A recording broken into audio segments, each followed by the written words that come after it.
Merci en tout cas de nous suivre. Je rappelle que nous sommes le 30 mai aujourd'hui et c'est demain, cette grande rencontre de Cap Côte d'Ivoire. Bonsoir, Monsieur le Président. Bonsoir, madame. Merci d'être là. Je vous en prie. Tout va bien pour demain. Est-ce que vous êtes fin prêt?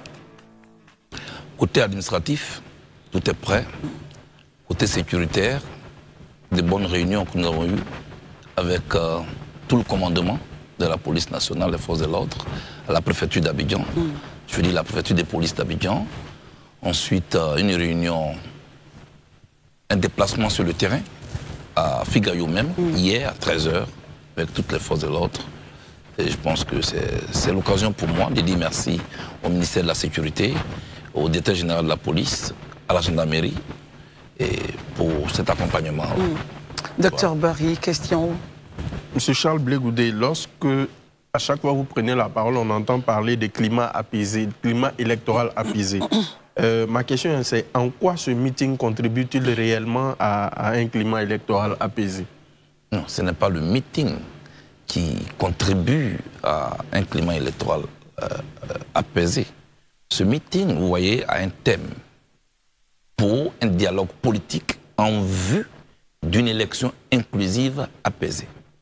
Donc le meeting, c'est un meeting organisé par une coalition de partis politiques appelée Cap Côte d'Ivoire, qui appelle à un dialogue politique, qui appelle à ce que le gouvernement de Côte d'Ivoire, les autorités ivoiriennes et l'opposition puissent s'asseoir autour d'une table pour mettre en discussion toutes ces questions qui crispent l'atmosphère. Donc on s'est dit que au bout donc, du processus, nous allons avoir un climat politique apaisé. Donc le climat politique, ce n'est pas le meeting qui va donc le créer, c'est in fine l'objectif que nous visons. Très bien. Est-ce que ce meeting-là, c'est le lancement d'autres... Il annonce d'autres meetings en fait, une série de meetings je veux dire. Mais les meetings font partie des activités des partis politiques.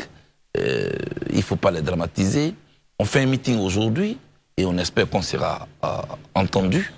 Et nous avions déjà fait cet appel au dialogue et nous sommes sur le point de le réussir. Mais il faut d'abord que nos militants et nous soyons au même niveau d'information. Il faut aussi que l'opinion nous entende. Qu'est-ce que nous voulons exactement? Que veut l'opposition ivoirienne? C'est le lieu de le savoir demain. Il y aura des prises de parole. Je pense qu'après que notre porte-parole et les autres présidents des partis aient pris la parole, l'on saura exactement ce que Cap Côte d'Ivoire veut. Marius Kemoé. Alors, Président, on ne saurait être en face de vous sans s'assurer véritablement que ce meeting pourrait justement relancer le dialogue politique inclusif que vous réclamez depuis tant de mois avec le régime au pouvoir. Qu'en pensez-vous très concrètement? Pensez-vous que ce meeting serait le point culminant de pouvoir naturellement faire encore une fois passer l'idée de ce dialogue inclusif? Et qu'attendez-vous véritablement de ce dialogue inclusif? Il faut d'abord dire que Cap Côte d'Ivoire a été créé. Ce meeting était déjà prévu parce qu'on porte la coalition sous les fonds baptismaux, on fait des conférences devant la presse et c'est notre première grande sortie qui est là. Je peux dire que c'est la première grande sortie de l'opposition réunie au sein d'une coalition, ou du moins une partie de l'opposition. Donc voilà, ce meeting était déjà prévu. Deuxièmement, nous faisons ce meeting-là pour nous faire entendre. Et nous avons foi que nous parviendrons à obtenir ce dialogue-là. En principe, on ne devait pas faire d'efforts pour un pays comme le nôtre qui sort d'une crise. Ailleurs, c'est le gouvernement qui appelle à dialoguer. C'est l'opposition qui boycotte les dialogues. Ici, en Côte d'Ivoire, c'est l'opposition qui appelle à dialoguer. Nous espérons que nos gouvernants vont nous entendre et qu'on finira par s'asseoir pour les Ivoiriens qui ont besoin de ça. Parce qu'au fur et à mesure que nous approchons octobre, vous voyez que, même si les gens ne le disent pas, même vous-même, vous n'êtes pas tranquille. Je suis les plateaux. Donc le plus important pour nous, c'est d'anticiper, de tirer les leçons, les enseignements de nos crises précédentes. Les grands peuples qui ont embrassé le développement, c'est ceux-là qui ont su tirer les enseignements de leur douleur. Et nous pensons que la Côte d'Ivoire est capable de le faire. Voilà notre espoir. Président, on vous sait très grand communicateur, mais en même temps très grand communicant également. Que pensez-vous du travail abattu par le plateau du Grand Talk dans le traitement de l'actualité nationale? Est-ce que ça a non, juste pour avoir la réaction du grand communicant. Juste avoir la réaction du grand communicant sur le travail que nous abattons pour informer les populations. Moi, je suis je suis presque un partenaire qui ne dit pas le nom de Live TV. Tout le monde le sait. Quand je venais de La Haye, dans mon avion, je n'avais pas 1000 télévisions. J'avais Live TV. Donc, j'apprécie bien ce travail qui est fait. Très bien. Voilà. Merci beaucoup, Président. Herman Aboua. Moi j'avais une question, mais avant ma question, comme Marius m'a donné un peu l'eau à la bouche. Oui, non, je vais revenir. C'est même ça va lui permettre de développer, puisque c'est au cours d'un meeting de proximité qu'il a évoqué. Vous parliez des médias, des télévisions en Côte d'Ivoire qui donnaient une part belle tous les soirs à M. Tidiane Thiam. Peut-être qu'on va, au niveau de Live TV, par exemple, nous suivons pour le Grand Talk les actualités du jour au fur et à mesure. Mon point, en fait, c'est qu'on ne s'écarte pas. Non, on ne va pas s'écarter. Ça lui permet de faire des précisions, puisque c'est vrai qu'il n'a pas évoqué de télévision. Mais je voulais dire, puisque ça a été viral, peut-être lui donner notre démarche ici, on s'intéresse au sujet d'actualité. Donc, quand un acteur ou un sujet fait 10 fois l'actualité, on s'intéresse à ça 10 fois. Et ça on n'est pas complété de traiter 10 fois ce sujet qui concerne un acteur. C'est comme ça qu'on fonctionne. C'est vrai que par moment, ça peut ressembler à un harcèlement, mais c'est l'information. Parce que si on va à côté de l'information, nous aussi, certains, les mêmes téléspectateurs nous diront qu'on n'a pas parlé de ce sujet-là. Donc c'est un peu ça. Maintenant, allez-y. Voilà. En réalité, il répond, mais on ne fera pas un débat. Je vous en prie. Je suis d'accord, vous êtes dans votre rôle, acceptez que je sois dans le mien. Moi, je suis acteur politique, je suis devant donc, mes militants, je les sensibilise pour un meeting, et les actualités telles que vous les croquez, nous aussi on en parle, sauf qu'on n'a pas le même rôle.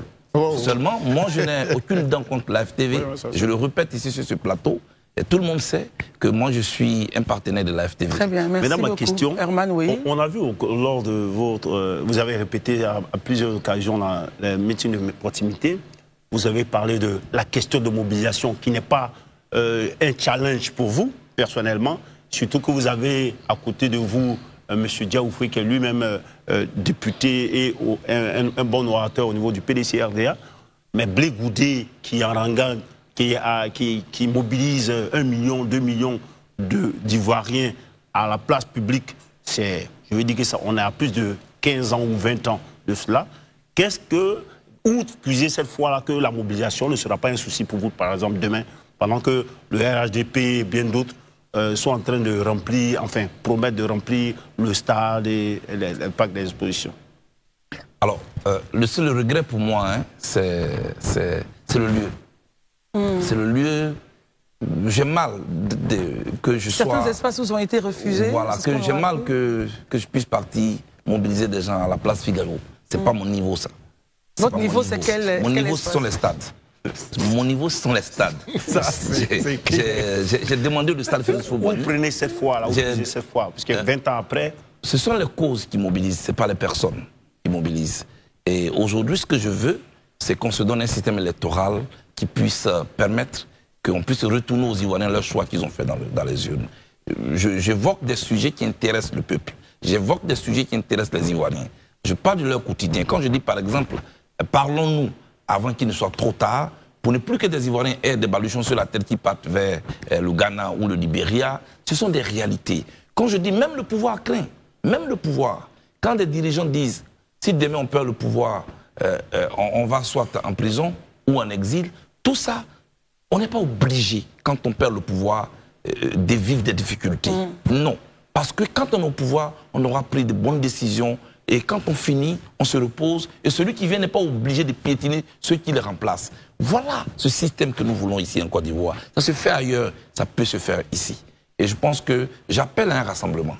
Et c'est là que je dis, prenez les refrains de notre hymne national. Nous sommes une terre d'espérance. Nous sommes une terre d'hommes unis. On dit, si nous avons dans la paix ramené la liberté. On n'a pas dit si nous avons dans la guerre ramené la liberté. Ce sont des mots auxquels on doit donner sens. C'est à cela que moi je travaille. Alors demain, mon problème c'est la discipline. C'est l'ordre. Pourquoi c'est votre problème justement? Mais parce qu'une chose est de réunir, de rassembler des personnes, une autre est de prouver que vous êtes capable de les canaliser. Donc la question de la mobilisation, d'autres personnes l'ont peut-être en Côte d'Ivoire. je ne l'ai pas, ce problème-là. Je pense que tout va bien se passer demain. Et comme j'ai dit aux policiers, vous voyez cette place que vous voyez sur les écrans, demain, au plus tard, à 10 h, vous pouvez envoyer vos caméras. Il y aura du monde. Il y aura déjà du monde.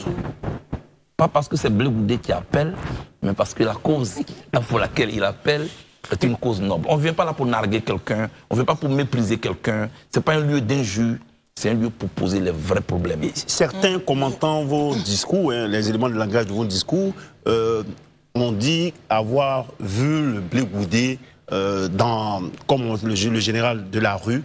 Et or, cette casquette-là, justement, depuis un certain nombre d'années que vous voulez laisser. Est-ce que la foule vous amène à ces éléments de langage ou bien à cette orientation de votre discours devant la foule? Herman, quand je suis arrivé en Côte d'Ivoire le 26 novembre 2022, il pleuvait. Il pleuvait des cordes. C'est un signe pour vous? Ce que je veux dire, oui. Quand il pleut, en général, les Ivoiriens rentrent chez eux. Je suis le seul homme politique pour qui les Ivoiriens ont bravé la pluie. Ils étaient des milliers, toute modestie mise à part. Donc une foule ne peut pas m'influencer pour que moi je dise ce qu'elle veut. Ce que je veux aujourd'hui, tirons les enseignements de ce que nous avons vécu comme conflit et puis passons à autre chose. Déchirons le cahier des conflits de nos larmes, ouvrons le cahier de l'espoir. Pour le faire, c'est des règles qu'on se donne et qu'on respecte. Très bien. Docteur Barrienne, question. Monsieur Charles Blé Goudé, récemment, dans la presse, on a été informé qu'une rencontre était prévue entre Cap Côte d'Ivoire et le parti au pouvoir, le RHDP. Après, je crois, 2 jours après, on nous a dit que la rencontre était annulée. Qu'est-ce qui s'est passé et quels commentaires vous pouvez faire de cette rencontre qui était prévue? Moi, je salue d'abord l'intention, ensuite la décision de Cap Côte d'Ivoire d'écrire au parti au pouvoir en vue qu'il y ait des discussions. Discuter, ce n'est pas se renier, c'est voir en face les problèmes. Au lieu que chacun sur un plateau vienne dire sa vérité à lui, c'est bon qu'on s'asseye autour d'une table. C'est ce que Cap Côte d'Ivoire a fait. Je salue aussi le retour que nous avons eu de la direction du RHDP, qui a répondu positivement à notre requête et qui a accepté qu'on se rencontre. Sauf que il y a eu un point d'agenda. Vous êtes sans savoir, vous êtes sans ignorer qu'au moment où je vous parle, le RHDP et tous ses dirigeants sont en tournée pour des pré-congrès. Nous aussi, notre porte-parole n'était pas là. Elle était allée hors de la Côte d'Ivoire. Les uns et les autres étaient occupés. Mais ce qu'il faut saluer, c'est que c'est un principe qui est acquis. Qu'on puisse dialoguer. Avant, on ne parlait pas de ça. Donc, c'est déjà à saluer cette amorce de dialoguer. C'est des avancées notables. C'est des avancées. Discutons, parlons-nous. Et ce jour où nous, on se parlera, on ne trouvera certainement pas solution à tous les problèmes en même temps. Il y en a qui trouveront solution en même temps, il y en a qui vont peut-être attendre. Mais c'est comme ça qu'on construit et qu'on bâtit une nation. Marius, et on revient vers moi. Alors, quel type de profils sociaux et politiques ce meeting voudrait véritablement mobiliser? Tous les Ivoiriens. De l'Ivoirien lambda jusqu'au leader que vous connaissez. Du petit commerçant à la petite vendeuse au professeur, à l'enseignant, au cadre. Tout le monde va se réunir demain. Parce que nous parlons de la Côte d'Ivoire. C'est les enfants de la Côte d'Ivoire qui se réunissent demain pour parler de leur pays, afin que cette élection soit un jeu. Qu'on ne parte pas aux élections la peur au cœur. Même ce meeting, il y a des gens qui me disaient, voilà, Blé Goudé va encore réunir les gens et puis on va les tuer. Qui va les tuer? Un meeting n'est pas un lieu de bagarre. Un meeting, ça fait partie des moyens démocratiques pour s'exprimer. On vient parce qu'on a un objectif, il y a un thème bien précis pour un dialogue politique en vue d'une élection apaisée. On développe le thème, chacun dans son style, et puis on part à la maison calmement. Voilà. J'aimerais savoir, vous parliez tout à l'heure de l'espace qui ne vous convenait pas, qui n'était pas à votre niveau. Vous avez dépassé l'espace Figayo, c'est ce que vous dites, et que c'est le stade qui vous ressemblerait. Pourquoi ce stade-là vous a été refusé? Ou est-ce que vous avez eu un conflit d'agenda? Non, du tout. Nous avons écrit à l'ONS, je dois le dire, pour demander le stade Félix Houphouët-Boigny. Ils ne nous ont même pas répondu. L'Office national du sport? Même pas. On peut dire non, c'est occupé. Oui, venez. Pour qu'on définisse les conditions. Il n'y a pas eu de réponse. Il n'y a même pas eu de réponse. Deuxièmement, bon, quand on n'a pas eu, à défaut d'être la lune pour éclairer toute la terre, vous pouvez accepter d'être au moins la lampe pour éclairer une petite maison. Donc on a demandé le pacte des sports de 13 villes. Là encore, pas de réponse du tout. Je ne vais pas me bagarrer pour ça. Donc on a demandé Figayo, qu'on a obtenu aussi avec quelques difficultés, mais vers la fin, le maire et nous sommes finalement entendus, et je voulais ici féliciter la hauteur d'esprit qu'il a eu, et parce que le plus important, c'est la finalité. On s'est attendu. Je félicite le maire de Yopougon ici et je voulais lui dire merci. Alors si l'espace est trop petit, quel dispositif justement vous avez pris avec les forces de l'ordre à l'effet justement de bien réguler tout ce monde-là qui viendra pour éviter les débordements? Nous avons eu une réunion technique hier sur l'espace même. Et les images circulent, oui. Pour pouvoir canaliser tout ce monde-là. Et je pense qu'on pourra les accueillir. Très bien. Je dis à chaque Ivoirien, il ne faut pas forcément vouloir arriver au centre scène. Et quand vous arrivez à Yopougon, là où vous êtes arrêté, votre meeting commence là. Donc vous allez sonoriser tout Yopougon, voilà. Apparemment. Ça ne va pas être ça, mais il aura du monde. D'accord. Herman? Moi, je reviens encore sur le contenu de son message, hein, lorsqu'il fait ses tournées de proximité, lorsque la CAF fait sa tournée de proximité.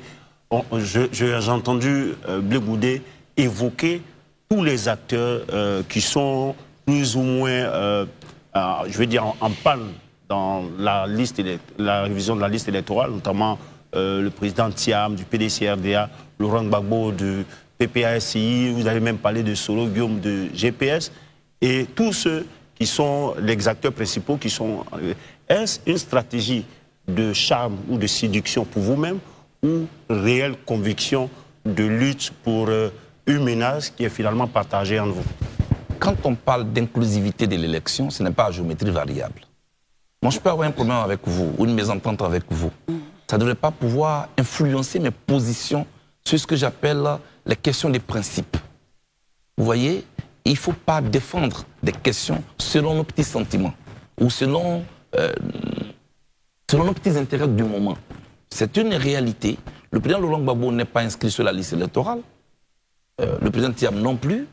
L'ancien Premier ministre Guillaume Soro non plus. Moi non plus. L'ancien maire du plateau, Akossi Mondio, non plus. Quand on pose ces problèmes, on les pose pour la Côte d'Ivoire. On ne les pose pas selon nos petites ambitions. C'est pourquoi je pose ces problèmes. Ce ne sont pas des questions de stratégie politique. Moi, je veux que le jour où on va se rencontrer, qu'on échange sur ces questions pour voir comment leurs solutions peuvent apaiser le climat politique. Pensez-vous qu'ils auraient fait la même chose s'agissant de vous? C'est la deuxième fois sur ce plateau que je dis que je ne suis pas eux. Moi, par exemple, quand j'étais en exil, Guillaume Soro, en son temps, disait, mais Blé Goudé, s'il se reproche rien, qu'il vienne en Côte d'Ivoire, ça c'est lui, ce n'est pas moi.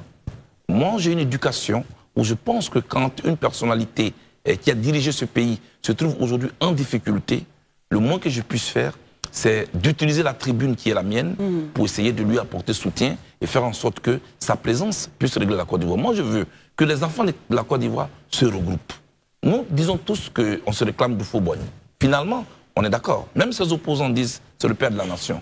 Houphouët-Boigny, il réglait les questions par le dialogue. Il a reçu en 1988 son opposant le plus farouche, le président Laurent Gbagbo, en son temps opposant. En ce moment, il n'avait que Fraternité Matin, comme seul journal. Il n'avait qu'une seule chaîne de télévision. Donc, il n'y avait pas des réseaux sociaux. Il n'avait aucune pression. Mais il a fait par principe. Le même Houphouët-Boigny a réussi à réunir, à réconcilier le Burkina Faso et le Mali. C'est ce qu'on appelait la guerre des pauvres en 1985. Mais c'est ici, à Yamoussoukro, le 17 janvier 1985, qu'il a réussi à réunir sur la même table Thomas Sankara et Moussa Traoré.